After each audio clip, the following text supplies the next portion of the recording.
Welcome into the Michigan Football Report. I am your host, as always, James Yoder.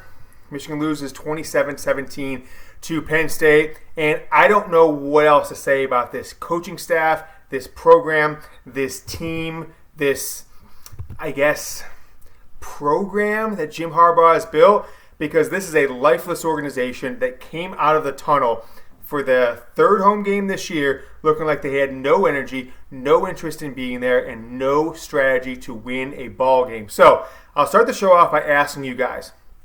It's very simple. I'm going to pin this comment below with my kind of one-word reaction. So tell me your one-word reaction to Michigan's 27-17 loss to an 0-5, now 1-6 Penn State team that was one of the most boring and just boring. Again, I don't really know another word, but so I don't know if that's the word I would use. It's not my one-word reaction, although it could be. But what's your one-word reaction to this loss? I am just putting lifeless, because this team looked lifeless. This coaching staff looked lifeless. There was no strategy. There were no adjustments. And frankly, I hope Jim Harbaugh has only got 2, maybe 3 games left as the coach of the Michigan football team. But let me know your one-word reaction. I'll pin it to the comments below. Let's talk really quick about what we knew going into this game. What did we know coming into today, or did we learn early on before things kind of went off the rail? Well, we knew that Andrew Vestardis wasn't going to play for, I think, the second week in a row. We knew that Jalen Mayfield and Ryan Hayes weren't going to play, although I guess Hayes was on the field, but I didn't see him in there. Maybe he was, but didn't seem like he was in there. And so you're down a bunch of offensive linemen. Then we knew early on that Cade McNamara got hurt in his shoulder on Michigan's first scoring drive. Okay. But remember, Cade McNamara was your second-string quarterback. Now he's your starter. Okay, what does that matter? That should not be an excuse to lose to an 0-5 Penn State team. But Jim Harbaugh is the root cause of all of the issues that Michigan's got going on as a football program in 2020. This team played with no emotion. Again, this team came out with no strategy. Again, this team came out unprepared. Again, and for the 7th straight game, Michigan was down 7-0 in the first quarter. Okay? That's unacceptable. That means that this team doesn't come out ready to play. They don't come out with a strategy. They don't make any adjustments early on. And the other team always starts with a lead. And it's just unacceptable to me. So Jim Harbaugh wants to be the coach of this team in the future. Maybe he does, maybe he doesn't. But I just know that Michigan is not going to be anything more than an also-ran nationally and a second-tier Big Ten program with him at the helm. So I'm going to ask you guys this one question before we move on to the rest of the game, talking about the rest of this program. Will Jim Harbaugh be the head coach of the Michigan football team in 2021? Just go ahead and type Y for yes, type N for no. Very simple. Let me know what you guys think. I gotta think it's no, but I don't know if there's a strategy out there right now. I don't know if Ward Manuel has a strategy to replace him. I don't know if Michigan's ready to go after coaches like Matt Campbell, right, who look pretty good with Iowa State. I don't know if they've got a strategy to go after a guy like Luke Fickell down in Cincinnati, who's got his team looking pretty good, to come up to Michigan and maybe get some revenge on Ohio State. I don't know if those things are being put in place. But with 1 year on his contract, 3 weeks from today, Michigan will play this championship week game against like Illinois or something like that, the 6th place team in the Big Ten West. And after that, Jim Harbaugh's got no contract, a 1-year contract with Michigan. But he's a lame duck coach. That's what a lame duck coach is. So I'm not sure whether he will be, won't be. Want to hear the vibe from you guys. Not what you want, just make your prediction. Will he be the coach next season? Y for yes, N for no. I'll count the Y's, count the N's, tell you guys what you guys are thinking next show. Make sure you subscribe. If you haven't yet, welcome to the Funhouse. I will bring you all I know, talk to a lot of sources around Michigan football. I put these shows together for you. Usually we're down in the palatial Chat Sports studios with graphics and green screens and lights. I'm not going to go down there and waste my whole day when Michigan came putting the effort into their game. So I'm going to put in just the effort of giving it to you raw from my spare bedroom with a single light behind me and a white wall. But subscribe to the channel. If you do, that makes you an MFer. Michigan Football Report, MFR. If you were part of the family, we're going to call you an MFer. Go ahead and hit me on Twitter. Say, hey, James, subscribe. I'm an MFer. I'll follow you back. And you'll be part of the family. You don't have to listen to these blog boys give it to you, a bunch of lies and a bunch of puff pieces around Jim Harbaugh and how this team's growing and how they're getting better. You're not stupid. You saw what's on the field today, and that's why you're here watching me today, because you want the truth And you want change in Michigan, right? You don't want to see this team lose and continue to get embarrassed on a national stage like they have been once again, and they did once again today. So go ahead and subscribe. I said at the start of the show, unprepared. No strategy. Penn State marches down, puts a touchdown in the end zone their first drive, and Michigan's down 7-0 again for the 7th straight game. And what are we doing with Don Brown, right? You got Quiddy payback. You got Shibley, the walk-on, starting for Cam McGrone, who's out with an ACL injury. You got Hunter Reynolds in there. Why can't you develop backups? Why are there no freshmen, redshirt freshmen, sophomore in these last 3 recruiting classes that could come in and fill in for an injured player like Cam McGrone, like Aiden Hutchinson? Okay? Why? I'll tell you why. It's because Matt Dudek, Michigan's recruiting coordinator, is one of the least prepared, the least organized, the least inspiring, and one of the worst at his jobs in all of major college football. I don't think there's a single Big Ten program right now that would take Matt Dudek as the recruiting coordinator, but yet Michigan continues to pay him at a higher rate than Ohio State pays their recruiting coordinator. Think about that for a second. Think about where your dollars are going to if you're a Michigan alum, if you're a season ticket holder, if you support the football program by buying anything, right? If you watch them on games, support their TV contract. It's going to put mediocre people in high impact positions, and that's just what Jim Harbaugh has done. I don't know why. I can go out if you're Jim Harbaugh, spend twice what Ohio State's spending if you're truly dedicated to catch them. But with Don Brown, I was just kind of going on a tangent there why the defense has no backups. Don Brown has just completely lost it. Michigan had a chance to maybe stop Penn State, get another chance to win the game today. Every time that came up, they failed. Okay? No doubt about it. So Don Brown can't return as defense coordinator. I just don't know what to say anymore. He shouldn't have been back last year. He shouldn't have been back after the 2018 Ohio State game. But he still is, and I think it's another indictment about the program that Jim Harbaugh is running. What about Josh Gattis? Speed in space! Speed in space! Speed in space! Clown show! Total clown show. Josh Gattis has got to go. The offense was a disaster. You're not going to blame it on Cade McNamara, Josh. You're not going to say he played great or this or that. Or you're not going to say, oh, Charles Jackson was injured or there's offensive linemen injured. It doesn't matter. You have players who are scholarship players. Put them in a position to win. Throwing the ball 3 yards past the line of scrimmage on 3rd and 8 is not putting them in a position to win. Not having a quarterback that can run a quarterback sneak on 4th and inches when the game is on the line is not putting them in a position to win.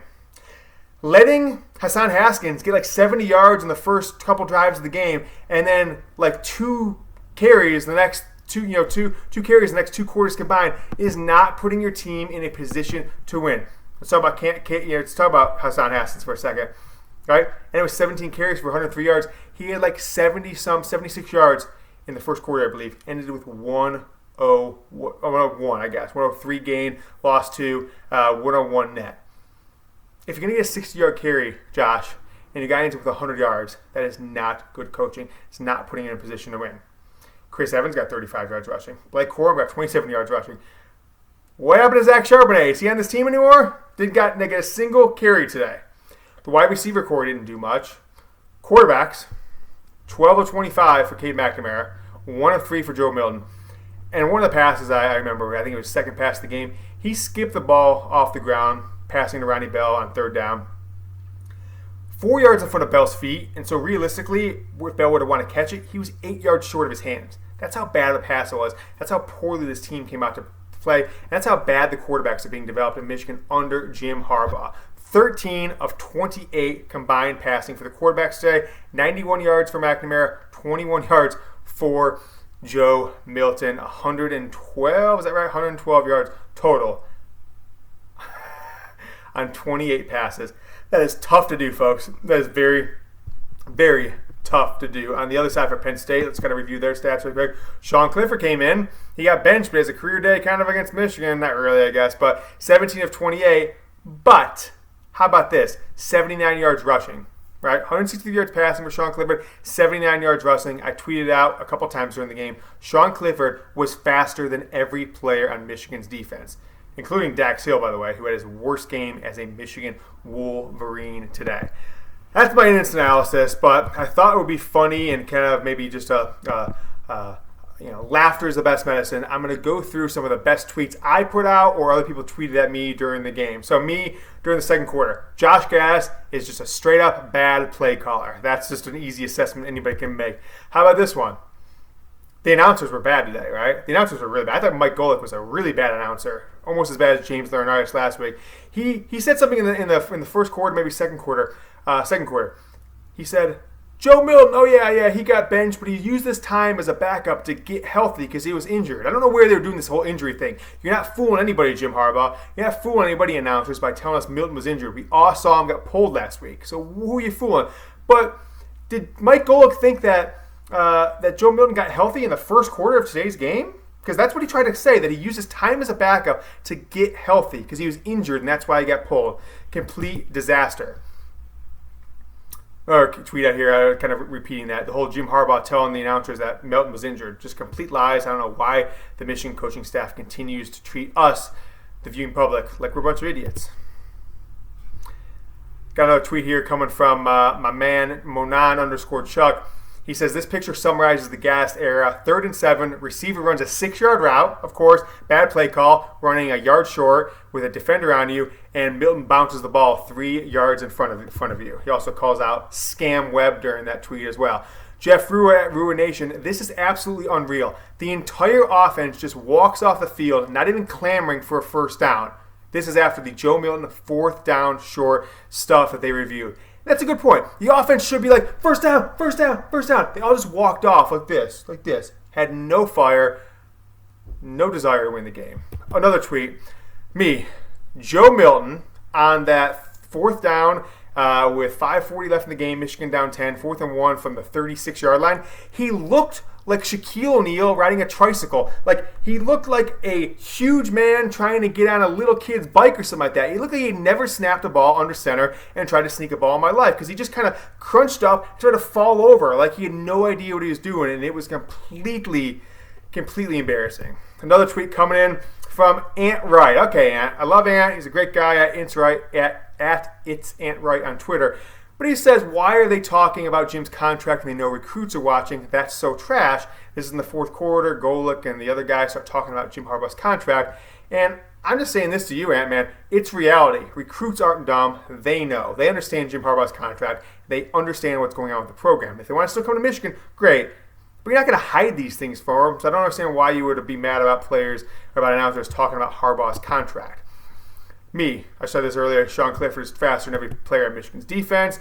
I tweeted this out at the end of the first half, which is Jim Harbaugh and Josh Gattis discussing strategy for the second half. And it's a video of Joe Rogan and another guy talking about having great ideas when they're doing acid. And Rogan asked the other guy, you ever done acid? You want to do some now? No. Okay. And that's just the joke I made on those two guys, that they could be doing drugs and a better strategy than they did in this game. Next up, from Daniel Ariola, DA_financial, nobody is leading this team. Just no way. Harbaugh is halfway out the door, just like he was his last year in San Francisco. No leadership. 100% true, Daniel. Absolutely nailed it. And my last one, yards at half, right? Yards at half. Michigan 151, Penn State 241. Hashtag very sad. So those are just some of the tweets I grabbed at the end of the game to talk with you guys about as we kind of wrap up this video. But I'll be back with a more detailed video today. Want to get on here and just give you my unfiltered, off-the-cuff thoughts on the Michigan football program. Make sure you subscribe to the Michigan Football Report. Hit this button here if you want to subscribe. I'll be back, as I said, Sunday. I'll put out another video here to watch, but I'm not sure if it's too relevant because it's from before the game. It is what it is at this point, though. So, go Blue! I'm going to go just drink a bunch of beers and waste my sorrows away thinking about this Michigan football team. Don't make fun of me for the Mick Ultra. My wife bought it, whatever, for Thanksgiving. But you're looking there at the rest of my Saturday night. We'll see ya.